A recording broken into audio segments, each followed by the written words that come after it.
The Royal Ghost and Giant Skeleton are back temporarily to celebrate Clash of Ween. What's going on, my friends? My name is Joe. Welcome back to the show, and today we have the top 4 ways to use the Royal Ghost in Clash of Clans. But Joe from last year is going to explain what makes the Royal Ghost so great. This is a temporary troop, but you might want to consider using it because this troop is a bit of a game breaker, and what I mean by that exactly is that he has a special ability, Ghostly, ignored by defenses and walls for 12 seconds after being deployed. Let's think about that for a second. The sneaky goblin lasts about 5 seconds worth of invisibility, and it only targets resource buildings. The Royal Ghost, on the other hand, has a damage per second that equates to about the equivalent of a P.E.K.K.A. So think about that. If your P.E.K.K.A. could be invisible, that is the Royal Ghost. Also, the Royal Ghost is available for Town Hall 5 and above, which leads us into the first way to use this troop: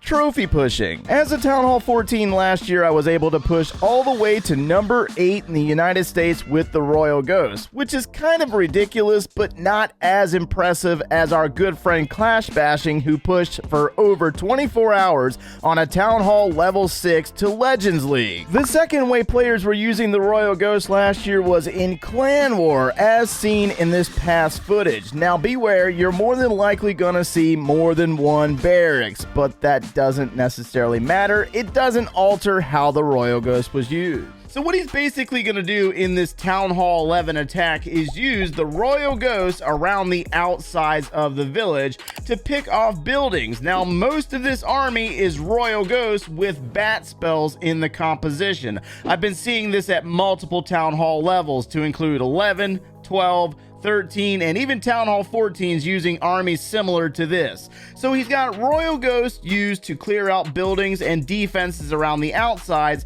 and then he's going to drop an Ice Golem, Barbarian King, Archer Queen, Grand Warden, and a log launcher in the bottom of the village. And you'll notice that at this point in this very attack, we're at 43% of the base cleared with just the Royal Ghost. This is where that term overpowered comes into play. We see this thrown around so much in Clash of Clans, whether it's the use of dragons or witches. They all claim that they're overpowered. No. This troop right here is insanely overpowered because you'll see that he's got one taken out, a Inferno Tower on the far left side of the village. We got Royal Ghost up top taking on the Town Hall's placement. The Queen's gonna be used to take out the Clan Castle troops because the Royal Ghost cannot target flying troops, but it doesn't necessarily matter. I mean, check this out. He's got the Royal Ghost taking on the Eagle Artillery up here in the top side of the village, and he's going to save his bat spells for the end of the attack, and he doesn't even really need those, if I'm being honest here. This was a near maxed out Town Hall 11,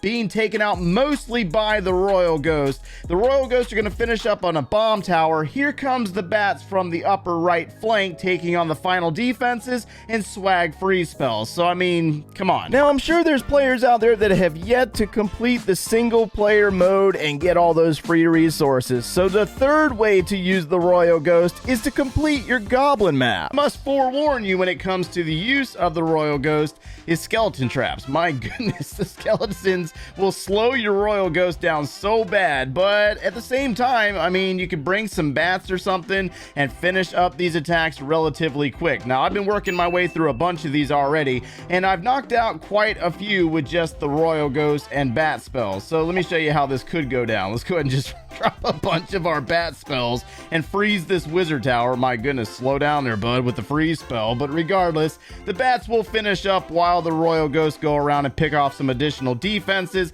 We got X-Bow set to ground mode anyway on this particular one, but you could work your way up through the higher leveled ones with the Royal Ghost and get them done relatively fast to claim free resources and also complete that achievement if you haven't done so already. As a matter of fact, we got bats locked onto the Goblin Hut, and they should go down, but let's get into our main way that you could use the Royal Ghost. And last but not least, of course, the Royal Ghost is a phenomenal farmer for lower Town Hall level players, but Joe from the past is going to show us how to get it done. But for lower level players, the Royal Ghost is possibly the best farmer available because you don't have a troop that can go invisible. So let me show you an example of what this could would look like by stealing massive resources with ease. I mean, this is over on one of our baby Town Hall 9 accounts, and the Royal Ghost is invisible. So you take advantage of this situation where you do not have to try very hard to steal resources both on the outsides and the insides of village, because they target literally everything.